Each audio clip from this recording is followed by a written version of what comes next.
hormonal birth control was probably one of the worst things that we could give to a female. Any form of chemical castration, I think it's a travesty. When we say hormonal birth control, they're not hormones.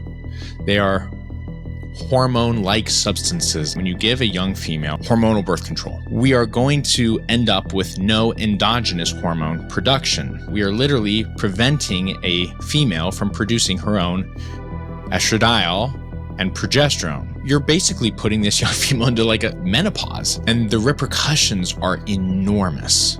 Hey everybody, welcome back to the Nico Misleh Podcast. It is I, Nico Misleh, and today I've got a controversial episode. I'll just flat out say it. It's controversial.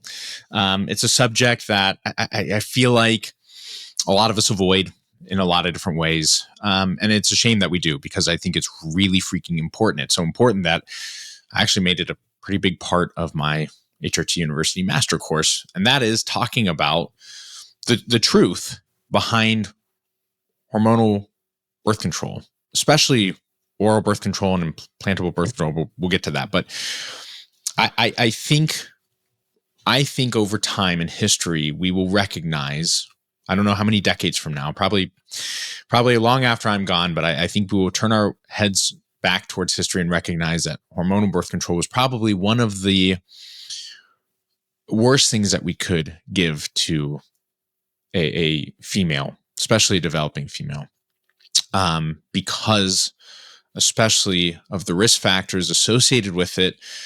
And frankly, I think the absolute overabundance of it, and the more importantly, the lack of informed consent around birth control. I think it's a travesty, hormonal birth control. And so I want to kind of display that to you. And a lot of this is based on I'm reading off of some notes here because I've got a lot to talk about, but a lot of this is based on a study. It was done by Dr. Segara et al. It was titled Women's Health, Hormonal Balances and Changes in Nutritional Requirements. It's a fantastic article. It's an absolutely amazing journal study. Very, very well done, very thoroughly evaluated. And they kind of did a great job of just highlighting the risks around hormonal birth control, especially in the long term. Because again, as human beings and even as patients and medical providers, a lot of times we're always thinking in the short term, right? How do we get rid of that symptom or that problem and go on your way, when we really should be thinking about the longevity of the patient and the how this therapy or intervention might impact them on the long-term side of things. So first and foremost, oral hormonal birth control is, generally speaking, what I'm referring to and what the authors are referring to when we're going through this. Mostly because, of course, it has a much more systemic impact on the female organism. The intrauterine devices also have a systemic impact. Now, granted, it appears to be much less. Again, for a while, it was kind of assumed or considered that intrauterine devices, hormonal intrauterine devices, so not the copper IUDs, but the hormonal IUDs, the hormones somehow magically stayed local. They didn't go anywhere else. They just stayed, in and around the cervix area. And that's not true. They go all over the place. Now, again, the doses are much smaller in a sense, and in a sense, we see serum values far less, but nonetheless, they still do travel. Everybody asks me, Nico, like, if you had to rank hormonal birth controls, how would you rank them? And it feels like an impossible question to answer. And I think a lot of that also has to do with just some of my own, I don't know, we'll call it personal and spiritual and religious beliefs around birth control. And by the way, I'm not disparaging anybody who doesn't feel that way one way or another. I think it's hard to separate the two, but to be as objective as possible in a lot of different ways, I think hormonal birth control in general, top to bottom, is a really bad idea. And I think it's not good for females. And I think it's harmful. And I think the literature supports that largely. And I think any form of chemical castration to a man or a woman is a literal travesty. I think it's one of the worst things that we could do to a human being. I don't care what age, what race, and I don't care about any of that stuff. I mean, it's an absolute travesty. And that's what we're doing to young women. I mean, we do it all day long. Like we're dealing out candy. I mean, seriously, giving candy to little kids. That's what it feels like. Woman walks into an OB-GYN office, primary care office, whatever. They complain. I mean, I joke. I'm like, their arm could be broken and they'll be given freaking hormonal birth control, right? I have a headache. My cramps are painful. My this, that, or the other. Okay, here you go. Oral birth control. Boom. How long did I take this for? Forever. I mean, literally. Most young women nowadays, they're starting hormonal birth control in their early teens. I mean, I've had patients start oral birth control as young as 12, 13. And they take it until they're what? 30? And maybe even beyond then. I mean, depending on when they're having kids nowadays, it's unbelievable that we would allow something like this to occur. It truly is. And I think it simply occurs because we don't really understand the depths of the destruction that oral birth control can have on a female's body and physiology. And a lot of that has to do, of course, with the fact that these hormones are not hormones. When we say hormonal birth control, we really ought to replace that word. They're not hormones. They are hormone-like substances at best. Maybe we could even define them as franken-hormones, as I like to say it. Whether it's the old school conjugate equine estrogen or ethinyl estradiol or, any of these progestins, they're not really hormones. Some of them maybe look like hormones, but they're not. They're not what our body produces. And this is important. And by the way, I understand there are medications. We take lots of medications that don't look like or in any way, shape, or form a part of our body. I'm not disparaging this like idea between natural and synthetic and all that stuff. That's actually not what I'm talking about at all. What I'm talking about is non-identical hormones being used in place of identical hormones, which are backed by all the science and literature to be safe and effective. That's why we do hormone replacement therapy, because it rules. We don't do franken-hormone therapy. We don't. It's bad for women. We know that. It's very clear that it is much worse for a female to take a progestin than progesterone by like 1,000 orders of magnitude. And so for some reason, we're still stuck giving women oral birth control. And so let's get into it for a second. So first and foremost, you have to understand that when you give a young female, a female of any age, doesn't matter, hormonal birth control, especially a systemic version. So oral birth control being the most common. Some of the implantable types of, Nexplanon would be another really, really bad one. Anything that's given that can be significantly systemic and or have the ability to cause a shutdown of the HPG axis, right? Hypothalamus, pituitary, gonads, which would be ovaries for the females. Anything that can disrupt that and disrupt a cycle, disrupt the corpus luteum from forming, and progesterone and estradiol and all these sorts of things, we are going to end up with no endogenous hormone production. What do I mean by that? I mean that we are literally preventing a female from producing her own estradiol and progesterone. Now, are we replacing that by giving her a franken-like hormone substance via the hormonal birth control? No, we are not. Do you know why? Because they're not the same thing. And they don't have the same rates of efficacy in any way, shape, or form. And they carry lots of risks, which we're going to get into in a second. But so imagine what you're essentially doing to a young female is chemically castrating her. You're giving her a medication that is going to cut the brain off from the gonads, completely squash that whole messaging system, prevent hormone from being endogenously produced and released largely. And so you're basically putting this young female into like it's like menopause. I mean, for God's sakes. And the repercussions are enormous, absolutely enormous when we do that. So this study in particular tried to break all these different things down as best as it could, because there's a lot. And I think we're going to continue learning about this, by the way. I don't think this is like the tip of the iceberg, I think. First and foremost, hormonal birth control is known to decrease the metabolic rate. And if you know me, I'm psycho about metabolism in a good way. I want robust metabolism. Every single organism requires the most robust metabolism possible to create the most efficient amounts of energy while also lowering the amount of oxidative species that are produced, right? To get the most energy possible to maximize the structure and function of the human being, top to bottom, right? When it comes to your brain, your heart, your liver, your skin, the way you think, the way we operate on a day-to-day basis is literally based on the currency of energy. And that currency of energy is pushed through via our mitochondrial health and function, which maintains our metabolism.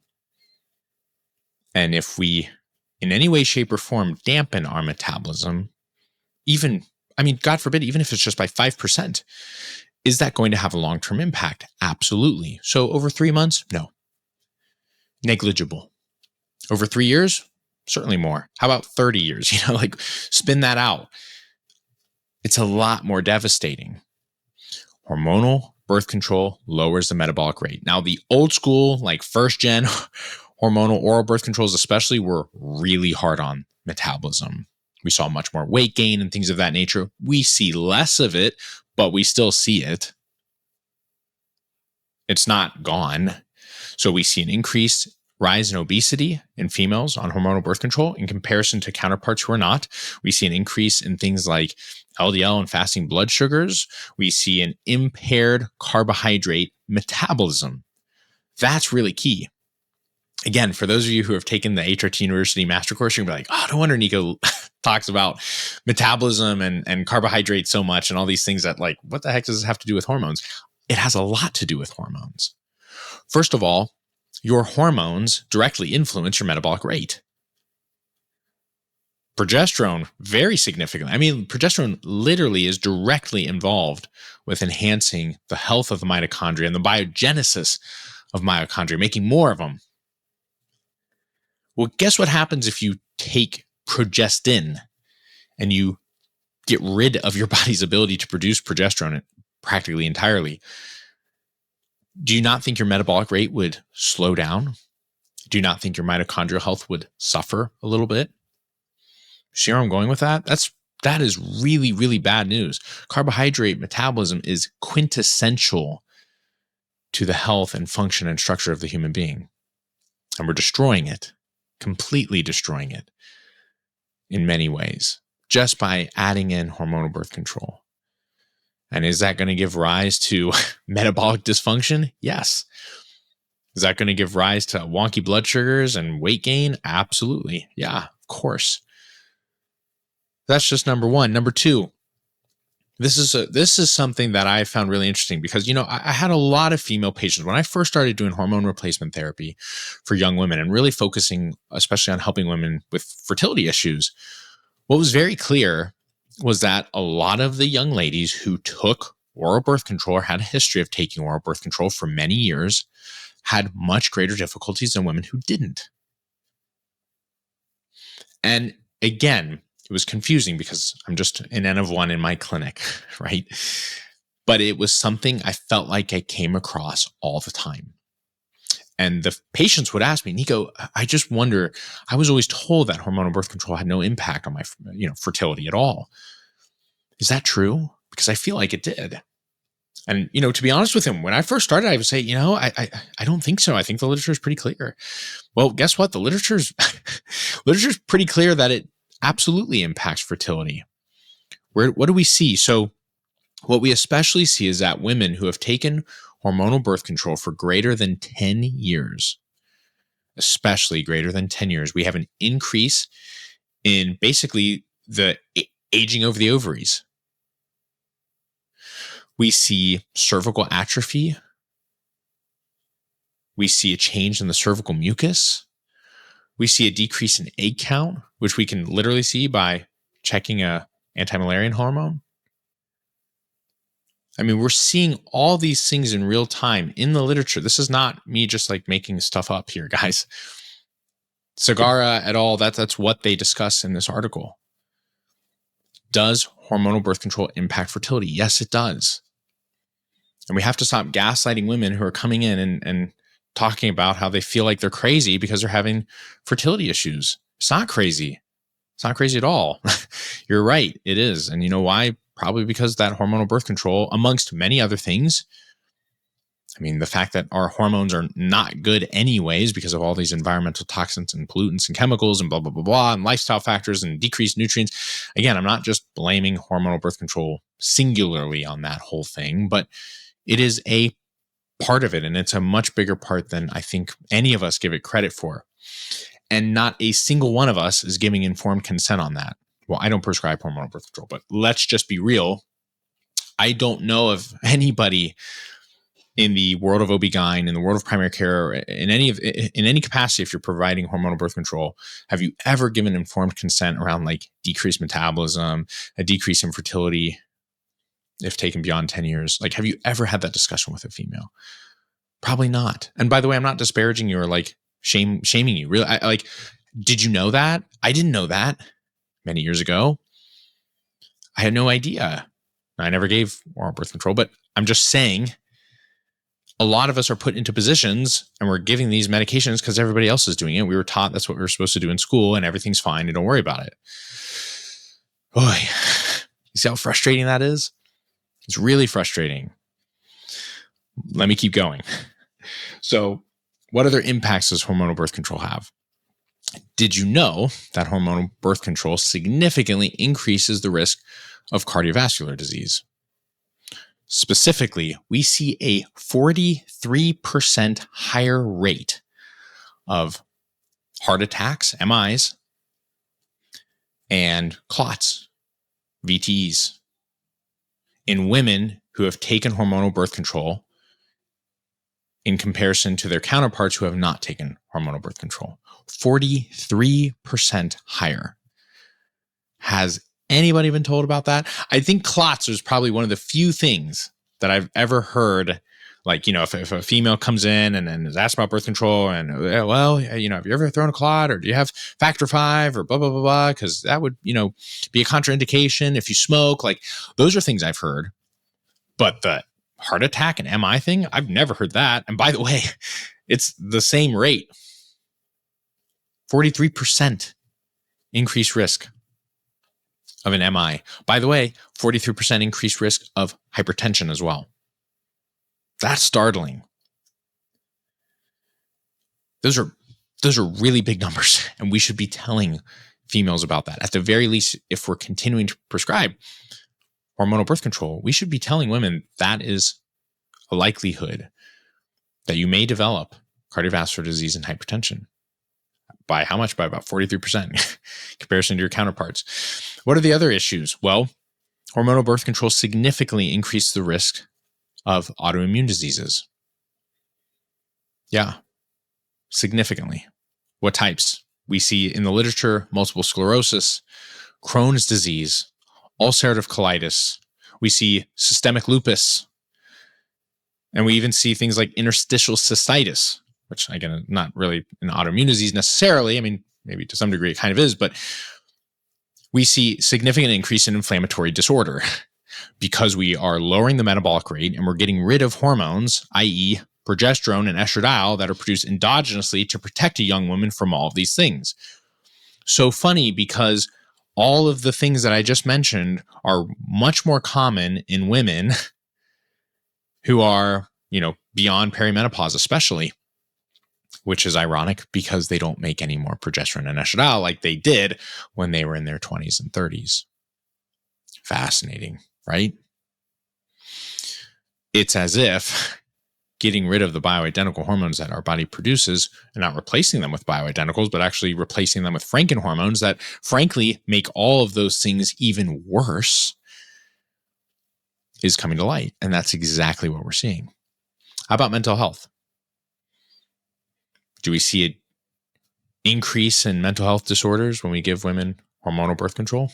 We do. Yeah. About 23% increase in major depressive disorder and generalized anxiety disorder from non-users. Literally, if you take hormonal birth control, you are, and this is a statistic, you are 23% more likely to take an antidepressant than if you did not take that hormonal birth control. These aren't small numbers, guys. Might sound small. Those aren't small. When it comes to risk, that's a substantial enough number. It's a substantial enough that we should be telling women about that. And we should be educating each other and our colleagues about that. And it goes far more than just major depressive disorder and generalized anxiety disorder. We see a significant, what we call post-birth control syndrome type of effect, which is women coming off of hormonal birth control.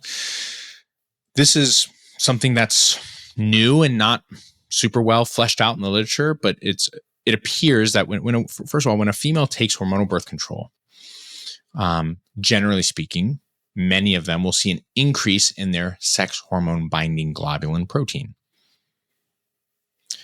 That sex hormone binding globulin protein, which again, I discussed thoroughly in the master course, because I know a lot of this might just be like, what the hell are you talking about? I've never heard of that before. It's okay.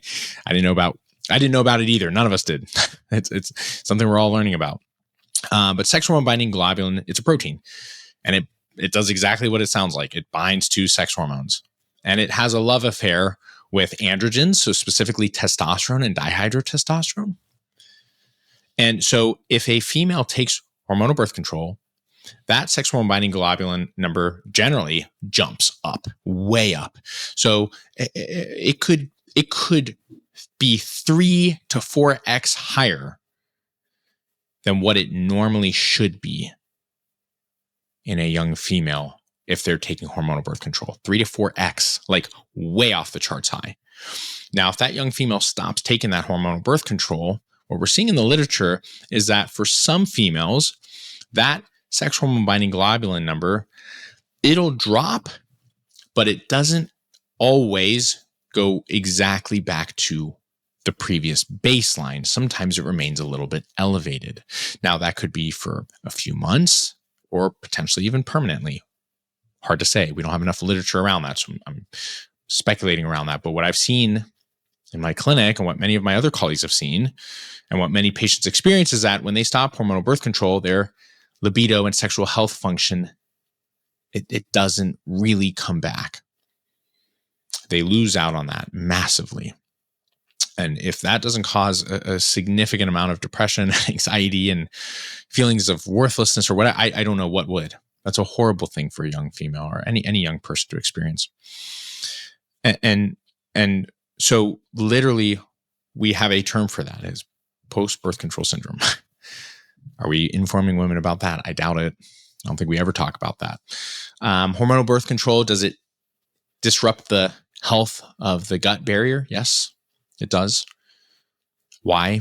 Because it's preventing progesterone and estradiol from helping maintain that gut barrier, helping decrease inflammation. It disrupts the gut microbiome. We know that. It changes literally the bugs that are in our GI tract, could that lead to autoimmune disease? Absolutely. Because we see that stuff happening in the gut. Does it disrupt nutrients? Absolutely, yes. Largely B vitamins and things of that nature.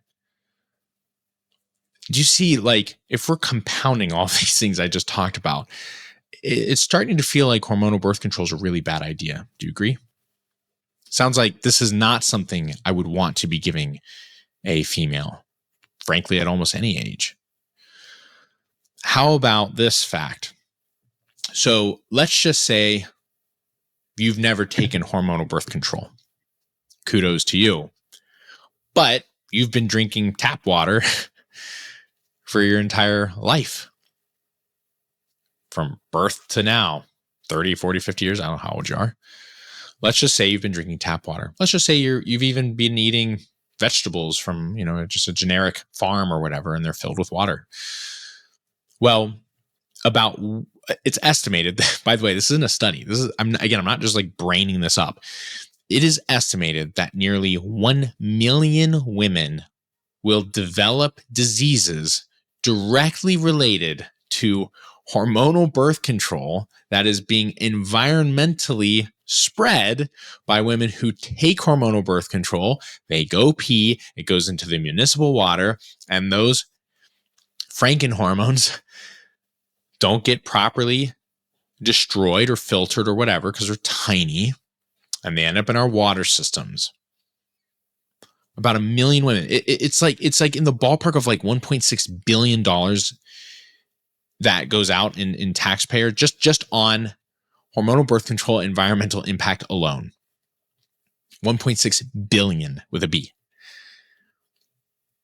So even if you're avoiding hormonal birth control, you can't. By the way, I'm impacted by that too. Men are as well. We know that. That's in the literature. It sounds so hokey until you read it and it's coming out of a, freaking Nature or journal or something like that. I mean, it's mind-blowing. It's totally mind-blowing. So again, if we are looking at all these risks, even if some of them are on the lower end, however you want to feel about it, if we compile those risks together, is hormonal birth control really the best thing to be given our female patients? I don't think so. Not for their long-term health, truly. And if you're going to give it, I think we have to start giving real informed consent around it, like legitimate informed consent. Not just like the whole, my custom clots, don't smoke, blah, blah, blah. Like this could worsen your mental health. This could increase your risk of myocardial infarction and hypertension. This could increase your risk of autoimmune disease. This could increase your risk of metabolic dysfunction and decreased metabolism. It could impact your fertility. So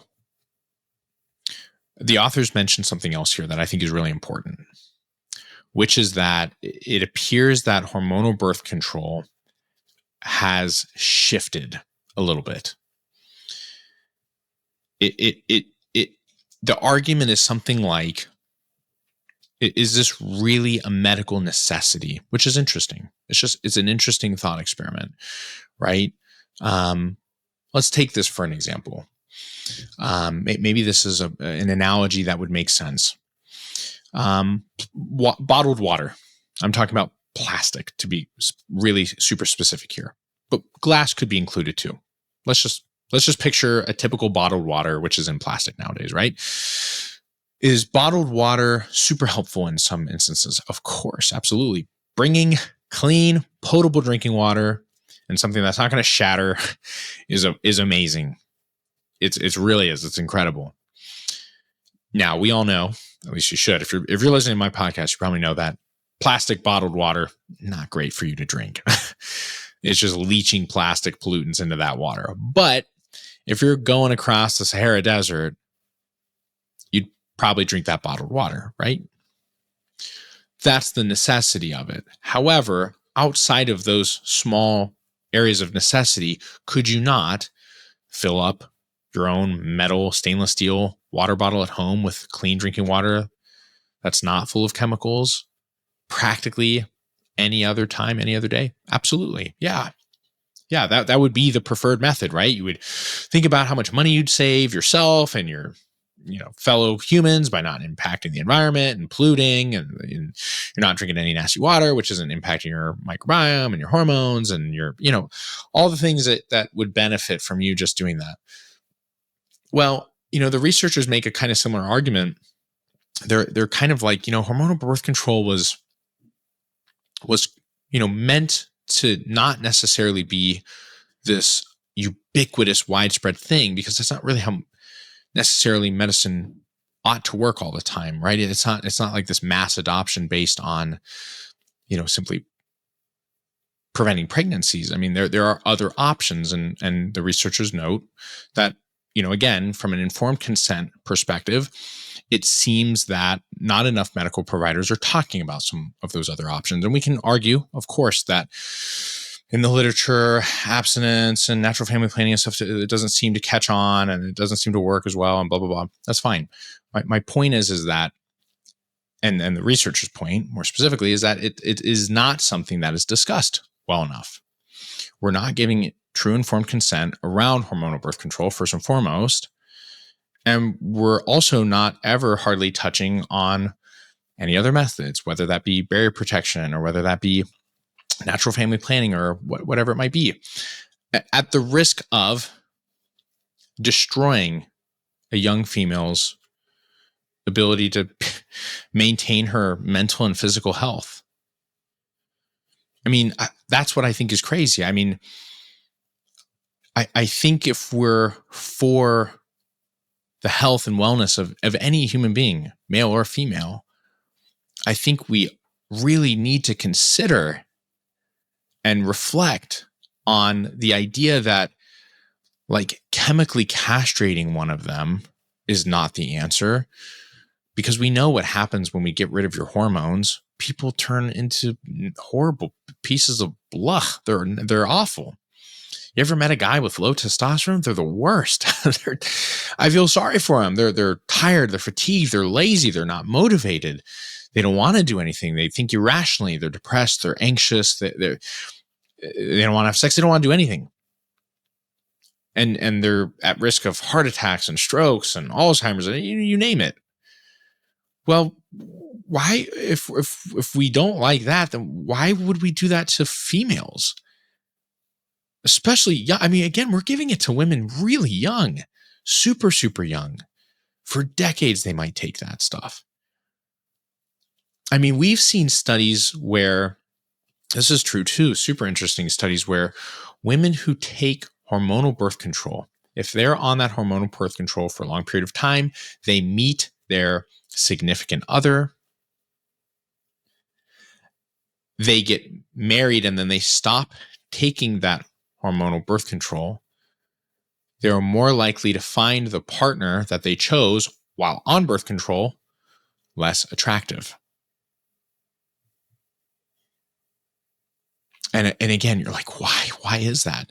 Well, it's because literally your hormones impact every single ounce of your human physiology, from your emotions and behavior, your mental health, your pheromones, your hormone. I mean, right? They're all connected. A woman on birth control is a woman who is essentially chemically castrated. She's not cycling essentially at all. Not really, not real cycles. It's not even real periods if she's even having them, technically. Is she going to have the same libido and the same mental health and the same physical health as she would if she was not on that hormonal birth control? Well, of course not. Would you assume that the partner that she chooses is likely potentially not the partner that she really wants if she were off hormonal birth control? I don't know. That's an interesting question, right? I would say it's the same for guys too. A lot of guys, I'll tell you, this is really interesting. Like a lot of my male patients with very low testosterone levels, historically low for a very long time, is really interesting. A lot of them end up in really bad relationships, and they start taking testosterone replacement therapy, and all of a sudden their significant other kind of starts complaining. You're not the same person, and you're acting differently and behaving differently. And the male patient is usually like, I'm really struggling. Like, I feel like my significant other doesn't like me as much. Blah, blah, blah. And again, it's interesting because again, the testosterone that was provided to him is probably a more accurate reflection of who he really is than when he was so depleted and without, right? We talk about that pyramid, Maslow's hierarchy of needs. And when you reach the top of that pyramid, you're getting closer to self-actualization. I think if your hormones are freaking screwed up from the base of the pyramid, the hormones are at the base, right? Eating, breathing, sleeping, having healthy hormones. You need all that stuff to reach the top. And if you're down here for a long time, on those few bottom steps of the pyramid, and then all of a sudden we radically improve your ability to hormonally regulate. And now you're doing better things for yourself and eating well and exercising and seeing the sun and blah, blah, blah, blah, touching grass. Do you not think that your behavior and personality and even sexual chemistry and whatnot would change? I think it would. And I've seen it. I've literally seen it. Now, also, I've seen relationships, usually what I see is that they improve dramatically, right? Because that person saw something really special about that significant other that they fell in love with. So that is actually what I more commonly see. But again, it's interesting that even on a level of attractiveness, we see changes. And we see that clearly in females on her hormonal birth control versus when they're off hormonal birth control. The attraction itself is different, just physically and visually. Amazing, like so interesting, right?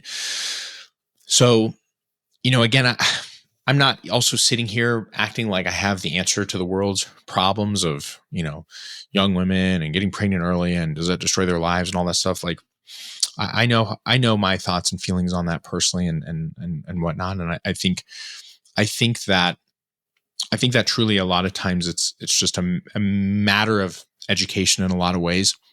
And I think we've gone so far away from even considering those other options and even discussing them that a lot of times I feel like we don't even give women the opportunity to be an individual and explore those things, and also be an individual and recognize the risks and dangers and whatnot of hormonal birth control.